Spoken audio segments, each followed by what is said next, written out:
पिछले एपिसोड में आपने सुना अनाहिता ने एक भविष्यवाणी सुनी है, जिसकी वजह से हो सकता है आने वाले समय में महारानी वृंदा का गर्व उसका काल बने। इसलिए वो उस गर्व को खत्म करने चली जाती है। लेकिन कहते हैं जाके राखो साइयां मार सके।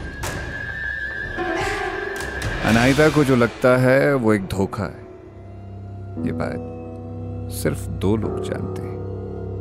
एक मैं यानी कि काल जो सब जानता है, और दूसरा आर्यमन जिसने उस गर्व को बचा लिया था।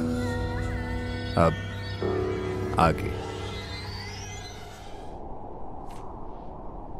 एक लड़के ने अपनी आंखें अचानक खोली। उसने अपने आसपास देखा तो वो एक बर्फ से बनी गुफा के बाहर मौजूद था। ये मैं कहाँ हूं? ये कहकर उसने अपने आसपास नजरें दौड़ाई। वो इलाका पूरी तरह बंजर था। इतनी बंजर जगह में बर्फ की गुफा। ये कहकर उस लड़के ने अपने कदम कुछ उत्सुकता से उस गुफा की तरफ बढ़ाए। जैसे ही उसने उस गुफा की सीमा के अंदर प्रवेश किया, अचानक धरती थर-थर कांपने लगी। वो अपने कदम पीछे खींच पाता कि उससे पहले ही गुफा से एक स्त्री की मादक आवाज सुनाई दी। आओ, आ जाओ, अंदर आ जाओ। मैं कब से तुम्हारी ही प्रतीक्षा कर रही थी।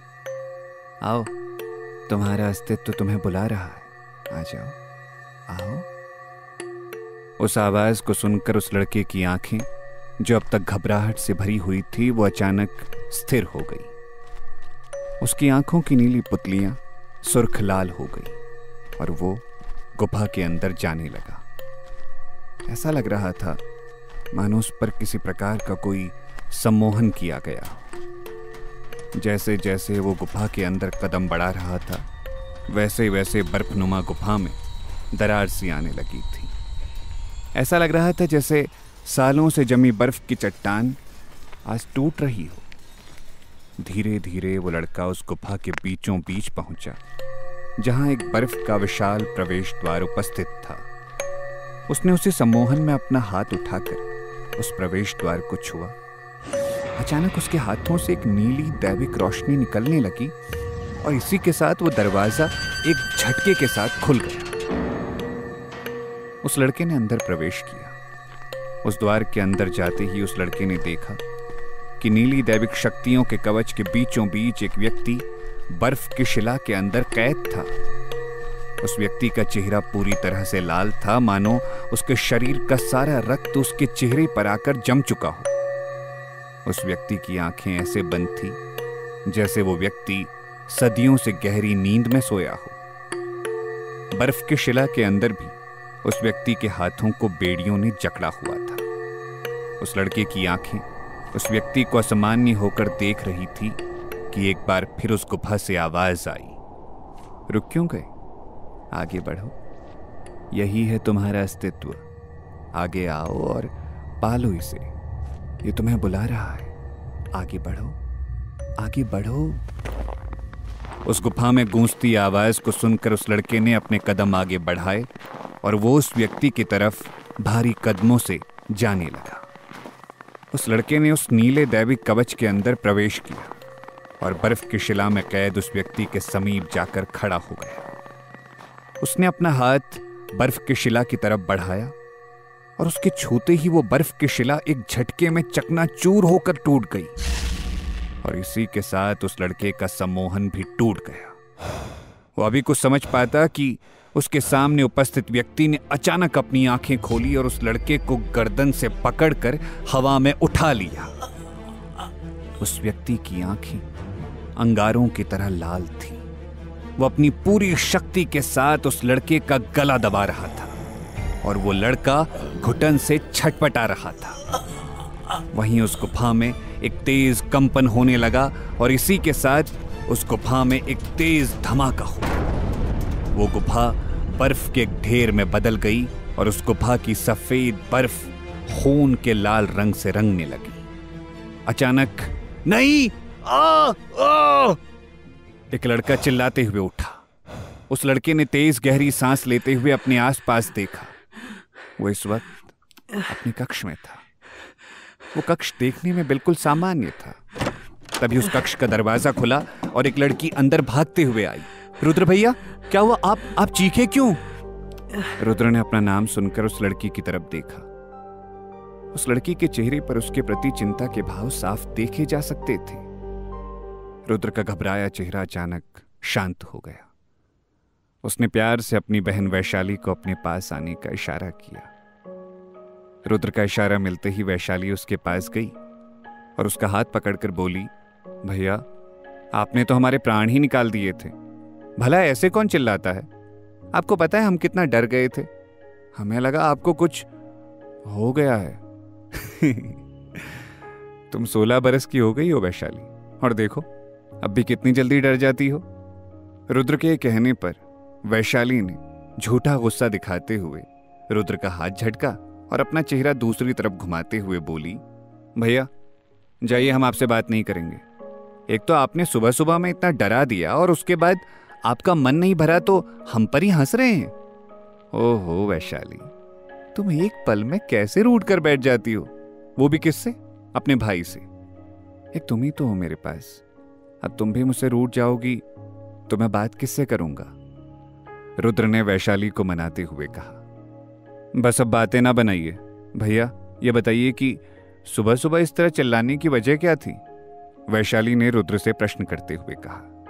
वहीं वैशाली का प्रश्न सुनकर रुद्र के चेहरे पर एक बार फिर डर उतर आया।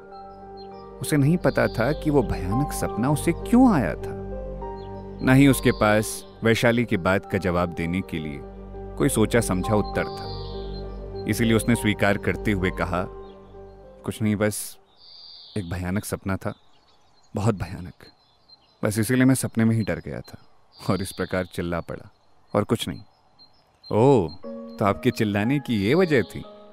वैशाली ने रुद्र की बातों पर गौर करते हुए कहा, और तभी जैसे उसे कुछ याद आया, वो अपने सर पर चपत लगाते हुए बोली, हे राम, देखिए हम तो भूल ही गए थे।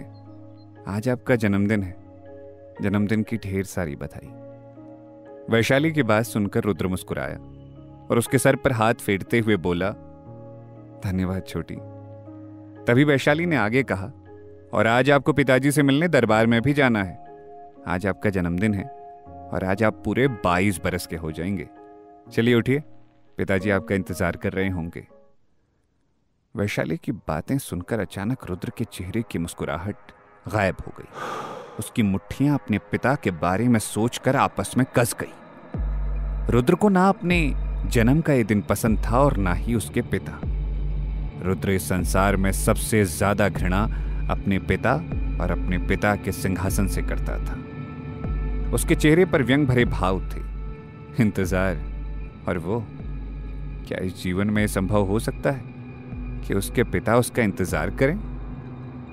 रुद्र के बदले भाव देखकर वैशाली चुप हो गई और धीमी आवाज में बोली, भैया हम जानते हैं आपके मन में क्या है, लेकिन वो हमारे पिता हैं। वो आपके प्रति कठोर हैं, मगर वो आपसे प्रेम भी करते हैं। विश्वास करिए हमारा। वचन दीजिए हमें कि आज आप महल जाएंगे। रुद्र ने विवशता से वैशाली की ओर देखा और हामी भर दी। हम जानते थे आप हमारी बात नहीं टालेंगे। चलिए अब उठ जाइए, हम बाकी के काम करते हैं।